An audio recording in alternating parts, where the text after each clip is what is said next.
doctor Pablo Villoslada, que es profesor de la Universidad de Stanford, es director de grupo del IDIVAPS, que es el Instituto de Investigación del Hospital Clínico de Barcelona, y es un destacado especialista internacional en el campo de la esclerosis múltiple.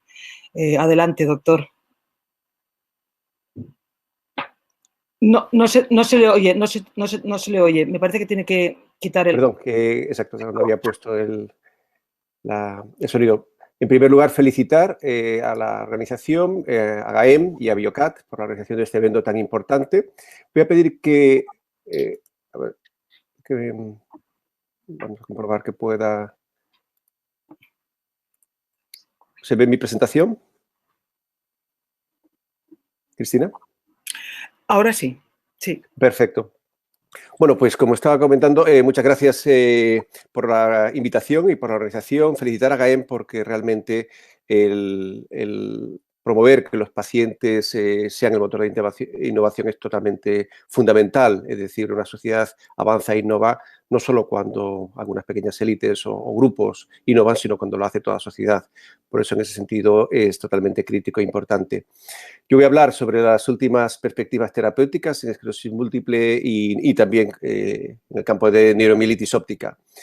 Entonces, para eso repasaremos cuáles son el estado actual y las necesidades no cubiertas, también ver las limitaciones, qué nuevas terapias hay en desarrollo. No solo hablaremos de terapia de fármacos, sino también de otro tipo de terapias y luego ponerlo en el contexto de la atención integral, es decir, la prevención, el diagnóstico y la medicina personalizada.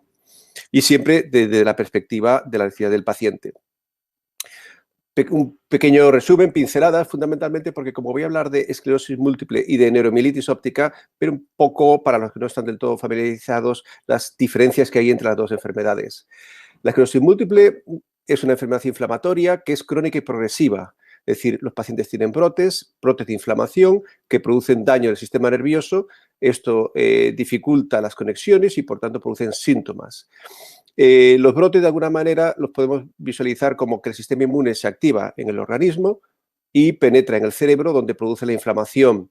Mientras que la fase progresiva, que ahora sabemos que está desde el principio presente, aunque luego se nota más en las fases finales, es una inflamación que ocurre de forma crónica en el cerebro. Entonces, ¿cuál es el principal reto de la esclerosis múltiple?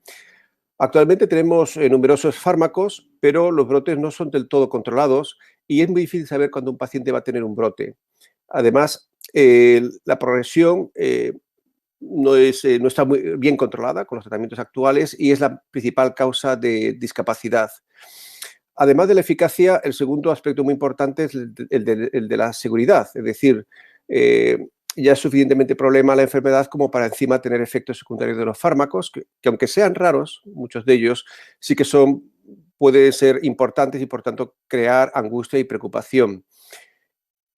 Además, la tolerabilidad del tratamiento es importante en el día a día y al final de todo, pues el objetivo final es mejorar la calidad de vida. La otra enfermedad que nos interesa es la neuromielitis óptica, que es una enfermedad similar o próxima a la esclerosis múltiple, pero algo diferente. Es también una enfermedad inflamatoria, que también es crónica, pero que fundamentalmente tiene brotes. No tiene este curso progresivo, de deterioro progresivo que tiene la esclerosis múltiple. Y esta inflamación también daña el sistema nervioso en unas localizaciones bastante parecidas, la médula, el nervio óptico, el cerebro. La diferencia es que es una enfermedad rara, digamos, de un caso por millón, y aquí los brotes es los principales causantes de la secuela y los brotes pueden ser realmente graves. Ahora la podemos dividir en varios subtipos dependiendo de un análisis que hacemos que detecta la presencia de anticuerpos. En el caso de los anticuerpos anticoporina, 4 es la causa más importante, el 70%, es decir, 2, 3 de cada 4. Y estos casos son más graves, tienen brotes más importantes. Luego hay otra forma en la que tienen anticuerpos contra la proteína llamada MOG, que supone el 20%. En estos casos tienen brotes un poquito menos fuertes, pero los brotes son más frecuentes, con lo cual, a final de cuentas, las secuelas pueden ser similares. Y luego hay algunos casos que son doble negativos. ¿Cuáles son las necesidades no cubiertas de la neuromielitis óptica? Nuevamente, igual que la esclerosis múltiple, los brotes son difíciles de predecir. Los fármacos nuevos que ahora veremos también son muy eficaces en controlar el 50-80% de los brotes, aunque un solo brote que se escape del control puede ser catastrófico, cosa que no suele ocurrir en la esclerosis múltiple. Ahora hay nuevos fármacos y estos fármacos en general son bien tolerados, pero siempre los fármacos que son muy potentes pueden tener efectos secundarios graves. Y nuevamente, tolerancia y calidad de vida es la principal prioridad. Entonces, ¿cuáles son los tratamientos que tenemos para las dos enfermedades? Fundamentalmente es lo que se llama la inmunoterapia, que es muy popular actualmente en el cáncer y también en todas las enfermedades inflamatorias. Entonces, estos fármacos lo que van a hacer es frenar al sistema inmune, nuestras defensas, de tal manera que actúen de una forma menos potente y, por tanto, produzcan menos inflamación. Para evitar que esto produzca también fallo de las defensas e infecciones oportunistas, más ahora que estamos en plena pandemia del coronavirus, poco a poco se han ido refinando estos tratamientos para que sean más o menos selectivos o que afecten solo aspectos de la respuesta inmune relacionadas con la esclerosis múltiple. Entonces, sabemos que estos fármacos tienen una potencia relativamente elevada para prevenir los brotes. Los más potentes estamos hablando de que evitan 4 de cada 5 brotes y los brotes son más discretos, con lo cual es un relativo buen control de lo que son los brotes. Sin embargo, a nivel de la progresión, en el caso de la esclerosis múltiple, la eficacia ya es más limitada, digamos de alrededor de un 20%. Es decir, hace que la enfermedad vaya un poquito más lenta, pero ni mucho menos la detiene. Entonces, estos fármacos pueden ser específicos o no específicos. La mayoría no son totalmente específicos. Nos gustaría tener fármacos específicos que actúan exclusivamente sobre el daño que da lugar a la esclerosis múltiple, como por ejemplo algunos tratamientos que promueven la tolerancia inmune, como son las células dendríticas tolerogénicas, que han sido apoyadas por la Fundación GAEN. Por tanto, el tratamiento actual tiene una eficacia limitada, sobre todo para forma progresiva, puede tener efectos adversos graves, aunque sean raros. Tiene un coste elevado que, afortunadamente, en el Servicio Nacional de Salud Español, pues está bien cubierto, pero igualmente le cuesta al Estado, con lo cual nos cuesta a todos y los problemas de tolerabilidad. Este gráfico, que no es para que lo leamos en detalle, simplemente muestra el desarrollo de los fármacos para esclerosis múltiple a lo largo de los últimos 20-30 años, lo cual muestra que ha habido una gran actividad y desarrollo. En azul sería el desarrollo en Estados Unidos y en naranja el desarrollo en Europa, donde vemos que poco a poco, empezando por el interferón beta, acetato glatiramer, vinieron los monoclonales, vinieron los orales y finalmente los nuevos fármacos potentes monoclonales, con lo cual actualmente tenemos más de 15 tratamientos que nos ayudan a controlar la enfermedad. En este gráfico los vemos repartidos entre eficacia, en el eje de la SIS, y la seguridad que tienen. Y entonces vemos que se suele cumplir esta línea, esta relación entre que a más eficacia, más riesgo de efectos secundarios. Sabemos que, por ejemplo, el trasplante de médula ósea, que requiere una inmunoterapia, una quimioterapia muy potente y que, por tanto, elimina el sistema inmune, es muy eficaz, pero esa eficacia tiene el precio de ser un tratamiento pues, con efectos relativamente graves. Justo por detrás vienen los anticuerpos monoclonales, como el ocrelizumab, alemtuzumab, natalizumab. Luego vienen los orales, algunos de ellos con bastante elevada eficacia, y luego ya los más antiguos, como eran interferón beta y acetato de glatiramer. En el caso de la neuromielitis óptica, tal vez sea menos conocido porque hay menos pacientes. Teníamos los fármacos clásicos, es decir, si un paciente tiene un brote, pues se le pone cortisona como siempre. Luego se pasaba a tener la enfermedad controlada con algún quimioterápico no excesivamente potente, pero un quimioterápico siempre tiene sus efectos secundarios, como acetioprina, micofelonato, metotrexate, pero esto no conseguía un buen control. Y como decía, es una enfermedad que un solo brote puede ser un problema. Luego se descubrió que anticuerpos monoclonales como el rituximab eran muy potentes y esto abrió, digamos, la veda a todos estos nuevos anticuerpos monoclonales que se han desarrollado muchos para cáncer, para leucemias y linfomas y se han probado en neuromielitis óptica.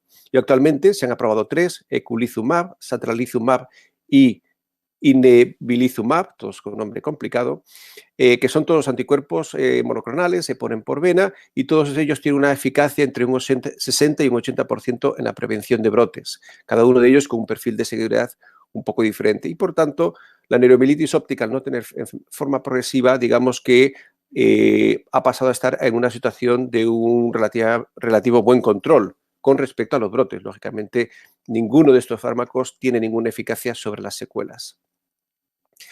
Por tanto, hemos hablado que controlamos relativamente bien los brotes, algo la progresión de la enfermedad, pero necesitamos aún muchas más cosas y fundamentalmente necesitamos recuperar las secuelas y esto requiere que desarrollemos tratamientos para promover esta recuperación. Están los fármacos que promueven la remediación, los fármacos que hacen neuroprotección y los tratamientos que podrían ayudar a la regeneración, además de intentar mejorar, evitar esa inflamación crónica, que es la que produce la forma progresiva. En el caso de cuáles son los nuevos desarrollos en fármacos, bueno, pues siempre se intenta optimizar, es decir, que sean más eficaces, sobre todo en la forma progresiva y sobre todo que tengan mejor perfil de efectos secundarios. Es decir, la combinación de las dos opciones es prioritaria. Y yo diría que como un mensaje nuevo, estábamos acostumbrados a los fármacos tradicionales en pastillas. Ahora también estamos acostumbrados a los fármacos biológicos, los anticuerpos monoclonales o proteínas recombinantes, pero ha habido una expansión de nuevos tratamientos que ya se están usando basados en la biotecnología. Por ejemplo, ha habido una revolución con lo que se llaman nucleótidos antisentido, que están teniendo una eficacia espectacular en algunas enfermedades genéticas, como la amiotrofia espinal. Luego la terapia génica, que durante mucho tiempo estuvo parada por dificultad para controlarla y efectos secundarios, empieza a estar utilizada especialmente con el desarrollo de la nueva tecnología CRISPR, que es por lo que le han dado el premio Nobel a la profesora de la Universidad de California en Berkeley, porque esta tecnología permite, como vemos aquí en este gráfico, diseccionar el ADN y, por tanto, hacer manipulaciones muy precisas. Y seguimos trabajando en terapia celular con células madre y células tolerogénicas.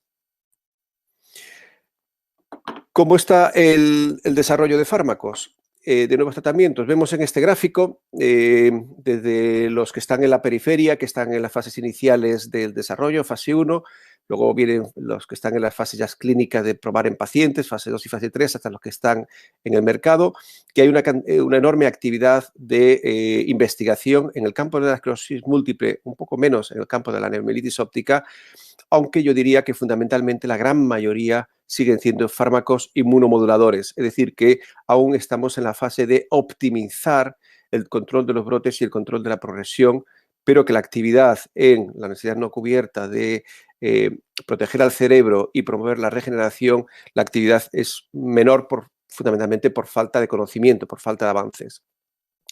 Sin embargo, vamos avanzando y esto es un gráfico actualizado de este mes en el que vemos todos los fármacos que están aprobados, es decir, los que están arriba en lila y en verde están aprobados para esclerosis múltiple secundaria progresiva que tienen brotes. Y entonces la agencia americana ha aprobado todos los fármacos. Si el paciente tiene algún brote, aunque tenga la forma secundaria progresiva, puede tomarlos. Luego en verde vemos los tratamientos que han sido aprobados para esclerosis múltiple progresiva, primaria progresiva o secundaria progresiva, como son el ofatumumab, siponimod y ocrelizumab. Y luego ya vemos en amarillo, azul y lila, abajo, un montón de fármacos que están siendo probados en fases 2, 1, 2 y 3. Es decir, los amarillos que están en fase 3 son los más relevantes, porque si los ensayos salen positivos, pueden ser aprobados. Nuevamente diría que la mayor parte de los medicamentos son para mejorar el control de la respuesta inmunológica, aunque vemos que hay algunos que son con células madres neurales o fetales o algún tipo de estimulación eléctrica que luego comentaremos. Por tanto, el resumen es que sigue habiendo bastante actividad de desarrollo de nuevas terapias. En el caso de la neuromielitis óptica, después de la aprobación de estos 3 fármacos, sigue habiendo actividad, fundamentalmente yo diría en el sentido de intentar desarrollar terapia antígeno específica, es decir, una terapia específica porque sabemos en la neuromielitis óptica cuál es la diana. Os comentaba antes que había anticuerpos contra aquaporina 4, pues aquaporina 4, que es una proteína del cerebro, esta es la diana y por tanto podemos intentar diseccionar específicamente, parar específicamente esta respuesta inmunológica contra la aquaporina 4. Y luego hay otros, sobre todo anticuerpos monoclonales dirigidos a la respuesta inflamatoria de la neuromielitis óptica. Pero un campo que quería discutir hoy especialmente y que además es como va a continuar las charlas, es más allá de estos fármacos de inmunoterapia, qué otras opciones tenemos para promover la recuperación y la calidad de vida de los pacientes. Y si bien a nivel de fármacos o terapia celular, como comentaba antes, aún no hay avances espectaculares que nos permitan ver resultados a corto plazo, sí que el campo de la neuroestimulación sí que está teniendo avances importantes.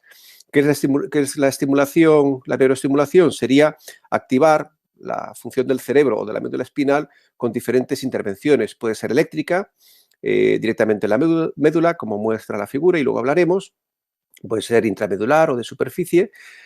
La intramedular, lógicamente, requiere cirugía. Está la estimulación eléctrica transcraneal, que también se hace, que es no invasiva, se hace desde fuera y que ya se usa de forma habitual en dolor y fatiga, que es relevante, también en depresión mayor, especialmente, en el caso de la estimulación magnética repetitiva, sobre todo se usa en depresión. La estimulación usando láser luz, que se usa especialmente a nivel de la piel como inmunomodulación, pero se está investigando para poder estimular también el cerebro.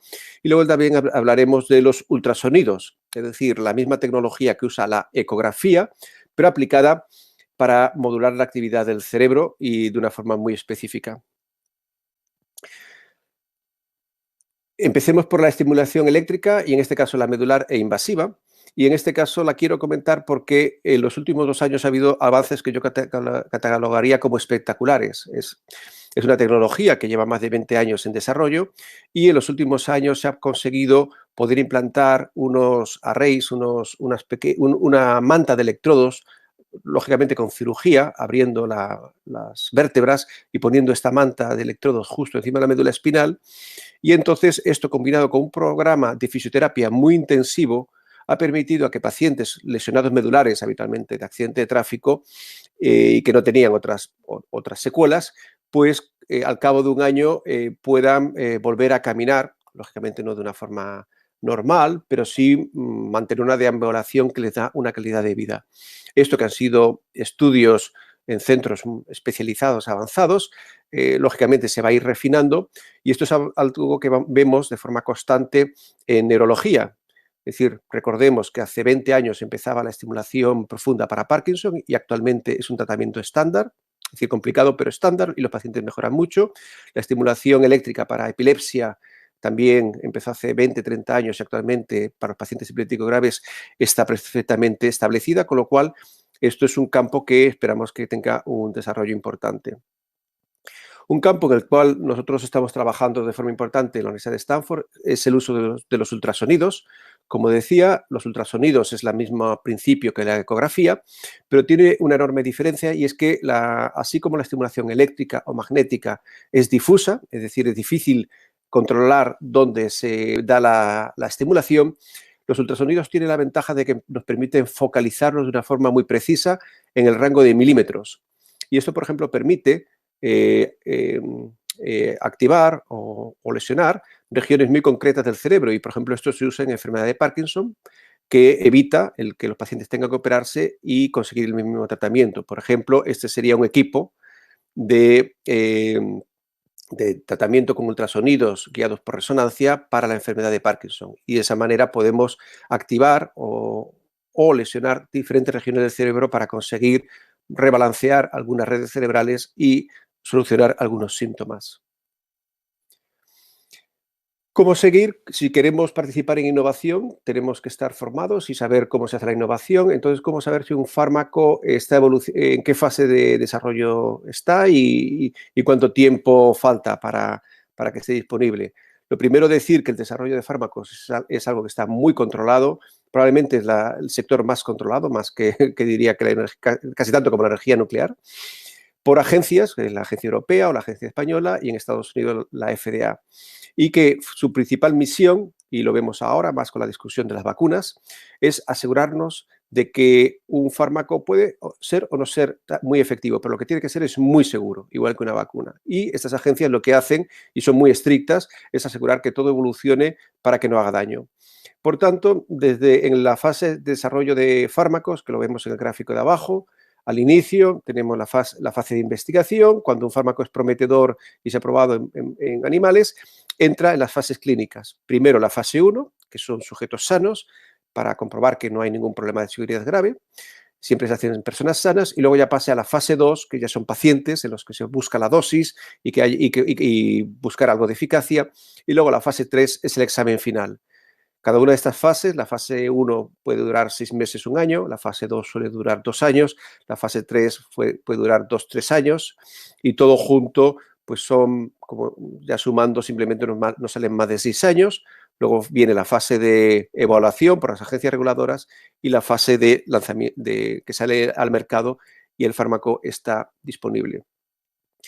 Si queremos formarnos y que los pacientes queremos que sean agentes de innovación, tenemos que estar bien informados, pero Internet y las redes sociales, como hemos visto, por la política, pueden ser muy beneficiosas o muy perjudiciales, y por tanto ahí la referencia siempre es hacer el seguimiento en las páginas web de las asociaciones de pacientes. La Fundación GAEN hace una gran labor en ese sentido, con un foro de vídeos y de información actualizada. Las asociaciones de pacientes de esclerosis múltiple, aquí pongo la americana, pero en España hay varias y a nivel europeo, o para los pacientes de neuromielitis óptica, con diferencia, la Kathy Jackson Foundation de Los Ángeles es la más actualizada. Simplemente para cuando uno visita una web, buscar estos logos que vemos aquí al final, que quiere decir que son webs médicas acreditadas y, por tanto, la información es fiable. Por supuesto, hablar con su médico, con su enfermera, siempre es para confirmar la información. Entonces, en una visión de una atención integral, ¿cuáles son las estrategias que tenemos que desarrollar? La primera sería el desarrollo preventivo, también de moda por el tema de las vacunas. Este es lo más prioritario. Lo que tiene más impacto en la salud de las personas es el tratamiento preventivo. Nos gustaría poder prevenir la esclerosis múltiple y la neuromielitis óptica. Para eso tenemos que ser capaces de diagnosticar personas a riesgo de desarrollarlas y tratamientos que sean muy seguros para intentar prevenirla. De momento aún estamos lejos, aún no estamos en esta situación, pero yo diría que se están haciendo avances, cada vez hay más investigación en métodos diagnósticos y biomarcadores que nos permitan detectar personas a riesgo y, como decía antes, cuando tengamos tratamientos que sean específicos y muy seguros, nos permitirán hacer tratamiento preventivo. Para ello necesitamos mejorar también los métodos diagnósticos. En la mayor parte de los casos, el diagnóstico de la esclerosis múltiple y ahora de la mielitis óptica por los anticuerpos es relativamente rápida y directa, pero aún así existen casos mal diagnosticados. Y además, dentro del problema no es tanto el diagnóstico de la enfermedad, sino saber qué tipo de enfermedad uno tiene y, sobre todo, qué gravedad. Es decir, la enfermedad, la esclerosis múltiple y también la neuromielitis óptica son muy variables. Entonces necesitamos saber cómo se va a comportar la enfermedad en cada uno de los casos y para tener un diagnóstico más personalizado y poder definir cuál es el tratamiento más adecuado, poder definir quién va a responder a un fármaco y, por tanto, merece la pena y quién no, y, por tanto, se puede ahorrar los efectos secundarios. Y por ese motivo se está investigando mucho en biomarcadores, es decir, en métodos diagnósticos que nos permitan definir tanto el pronóstico como la respuesta al tratamiento. El objetivo final es desarrollar la medicina personalizada, ahora le llamamos medicina de precisión, que fundamentalmente se basa en tener algunas pruebas, algunos biomarcadores que nos permitan saber quién va a responder mejor a un fármaco o puede tener efectos secundarios, de tal manera que hagamos subgrupos de pacientes, medicina estratificada, y de esa manera podamos optimizar el tratamiento. Ya idealmente el objetivo final sería la medicina personalizada, es decir, que podamos juntar toda la información del paciente con herramientas de inteligencia artificial para saber cada caso cómo va a evolucionar. Por tanto, cuáles son los retos y en los cuales la Fundación GAEN está trabajando y los pacientes tienen que ser los líderes, tienen que ser líderes en este sentido, es que tenemos que buscar curar la esclerosis múltiple neuromilitis óptica, es decir, que la enfermedad esté completamente parada, que no produzca más daño. En segundo lugar, recuperar las secuelas, es decir, ayudar a regenerar el cerebro y, si no es posible, a mejorar los síntomas, lo que hablábamos de la neuroestimulación, y luego esto de una forma integral, valorando su impacto psicológico, social y laboral para intentar tener la enfermedad pues, lo más controlada posible. Por tanto, aquí esta sería ya mi última diapositiva. Animar a seguir trabajando en esta dirección, tanto a los pacientes como a la Fundación GAEN, y en el caso de estas enfermedades, aunque siguen produciendo pues, un sufrimiento importante a los pacientes que las sufren y a sus familiares, decir que las enfermedades que tienen una base inmunológica, lo hemos visto en el cáncer, están teniendo un avance espectacular. Y las enfermedades del sistema nervioso, que han sido más retrasadas, no olvidadas, sino simplemente que son mucho más difíciles, yo diría que es ahora, en esta nueva década, donde empezamos a tener ya herramientas, tratamientos y tecnología para empezar a abordarlas, y por tanto tenemos que ser optimistas que a lo largo de esta década veremos avances importantes. Muchas gracias. Muchas gracias, doctor Villoslada, por esta interesantísima exposición sobre las novedades en tratamientos.